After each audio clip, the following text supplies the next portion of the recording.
कराची में समंदरी तूफान का खतरा, जिला इंतजामिया के इक़दामात सिर्फ दावों की हद तक महदूद। शहर के मुख्तलिफ मकामात पर लगे साइन बोर्ड्स और बिल बोर्ड्स को ताहाल हटाया नहीं गया, जबकि बरसाती नालों की सफाई भी नहीं हो सकी।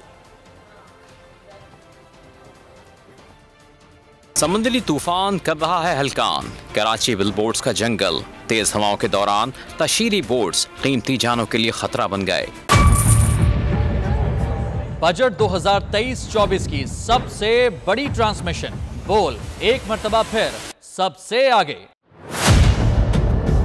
वजीर खजाना की बजट तकरीर की सबसे बड़ी कवरेज, 62% अवाम ने देखा बोल की स्क्रीन पर। Welcome back to the budget transmission. सबसे बड़े पैनलिस्ट और रिपोर्टर्स की बड़ी टीम ने बजट के लम्हे लम्हे की अपडेट से किया बाखबर अपनी आवाम को। मैं यूं कह रहा हूं कि एक तरफ ये ख्वाहिश है कि लोगों को रिलीफ दी जाए, क्योंकि इलेक्शन सर पर है, तो कोई ऐसा बजट दे जो पॉपुलिस्ट हो। क्योंकि बोल रखता है खबर के हर पहलू पर नजर, बोल है सबसे आगे सबसे पहले।